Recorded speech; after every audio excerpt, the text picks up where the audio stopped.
खुलुमबाय स्टुडियो आं रबिन बसुमतारी उदालगुरि जिल्लानि थाखाय गोजोनथाव खौरां उदालगुरि कलेजाव बड'लेण्ड मुलुगसोलोंसालिनि केम्पास बेखेवनानै होबाय बेजों लोगोसे सानसेयावनो मोन 6निबो बांसिन अन्थाइ खाम्फा आरो फसंथान बेखेवना होयो गाहाय मावफुं सोद्रोमा प्रमद बर' बिथाङा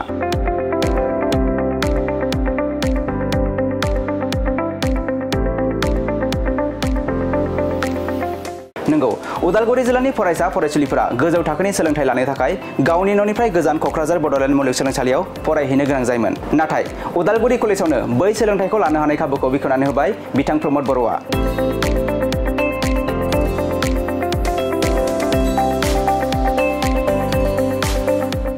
बेनि अनगायैबो मोन 6निबो बांसिन गुबुन गुबुन अन्थाइ खाम्फा आरो फसंथानफोरखौ बेखेवना होयो बिटिआरनि गाहाय मावफुं सोद्रोमा प्रमद बर' बिथाङा मख'जाथावदि भैरबकुन्द बियाबावबो मोजां मोनसे सावरायनावलांनि गोनांथि जानानै दंमोन बेखौबो बियाबनि सिङाव थानाय सनाय बिसटिसनि सनाय आलि सिङाव लुफुंनानै बिटिआरनि गाहाय खुंगिरि प्रमद बर'आ बेखेवनानै रायजोफोरनो गथायनानै होयो लोगोसे हाबाफारियाव बाहागो लानानै बिटिआरनि लेङाइ गाहाय मावफुं सोद्रोमा गबिन्द चन्द्र बसुमतारिया खौरांनि सिगाङाव मा फोरमायखो नोंथाङा आबुङै मिथिना लादो दिनै उदालगुरि जिल्लायाव गासै गोबां बेबायदि हाबाफारि लानानै आरो गिदिर बिटिसिनि चिफ बाक्रा महिलारिया नुजाथिफैदों प्रमद बर' बिथाङा नुजाफैदों आरो बिथांनि जिखिनि हाबाफारि बिनि गेजेराव मोनसेया जाबाय उदालगुरि कलेजाव बड'लेण्ड इउनिभार्सिटि मोनसे केम्पास बेखेवनाय नैथियाव हरिसिङाव बिबिसिनि 4th फ्ल'र न' लुनो थाखाय मोनसे अन्थाइ खाम्फा गायसननाय थामथियाव सस्थ'पारायाव माबानि मावगोन जा सुरजित नार्जारिनि मुङाव माबानाय बेबायदिनो मोनसे अडिटरियाम बानायनो थाखाय अन्थाइ खाम्फा गायसननाय बेनिफ्राय नेक्स्टआव जा रेभारेन्ड देबेन कसारिनि मुङाव मोनसे गेस्ट हाउस केथलिक ससाइटिनि नाजानायाव बानायनाय आरो लास्टआव दिनै नैबे सनायगाव फिल्डआव बे भैरबकुन्द समस्तिनि गेजेराव सुरजित नार्जारिनि मुङै मोनसे अडिटरियाम माने बेखेवनाय दिनै बे हाबाफारिखौ बिथाङा मावफुंफैबाय बिनि गेजेरजों जे बिटिआर ओनसोला जे बिटिआरनि सरकारा जे डेभेलपमेन्ट एक्टिभिटिसखौ स्पिड आप खालामनो नागिरदों बेखौनो प्रमान होदों खारन दिनै सानसेनि गेजेरावनो मोनब्रै खामानि मावबाय उदालगुरि जिल्लायाव आरो उदालगुरि जिल्लानि सासे नागरिक हिसाबै आं जोबोद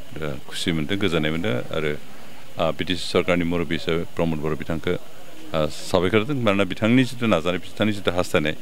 बे गासैबो समस्तिखौनो समानै जौगाहोनायखौ लुगैयो आरो बेनिखायनो दिनै सुरजित नार्जारिनि अडिटरियाम हरिसिङावबो दिनै फाउन्डेसन स्टन गायसनबाय आरो इटिमध्ये सनाय गामियाव बेखौ कमप्लिट खालामबाय भैरबकुन्द समस्तिनि हिसाबै कमप्लिट जानानै बेखेवबाय बेनिफ्राय जोंहा उदालगुरि कलेजाव जों बड'लेण्ड इउनिभार्सिटिनि केम्पास दिनै आरम्भ खालामबाय एबारनिफ्राय एडमिसन जासिगोन बे इउनिभार्सिटिनि केम्पास बानायनो थाखाय थांनाय बोसोरथामसोनिफ्राय नाजाबाय थादों खिन्थु जों हा दिहुननो होनायखायबो जायाखै खिन्थु एबार एडमिसन हाया उनाव जाबाय थासिगोन खिन्थु माखौ एडमिसनखौ स्टार्ट खालामसै होननानै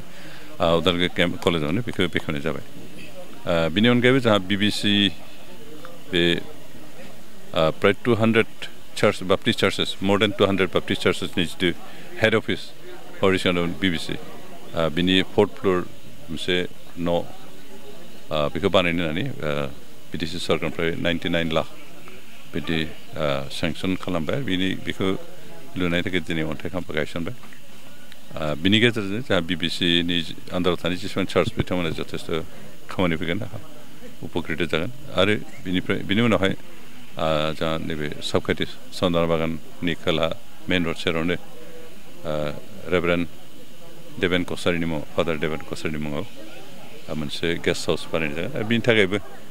बिटिसि सरकारनिफ्राय 1,50 लाख बिदि सेंसन खालामनाय जाबाय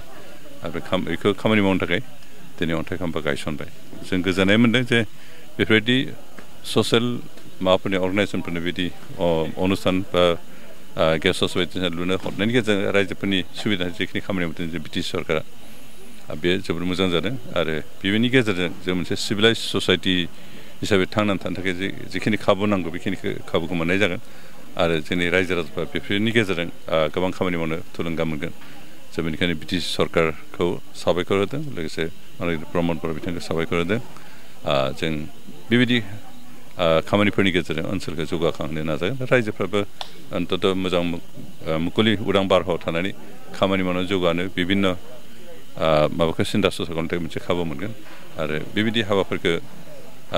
जोंनि सरकारा फैगौ समावबो लालांबाय थागोन खारन बेफोरनो जोंनि डेभेलपमेन्टनि मोनसे पार्ट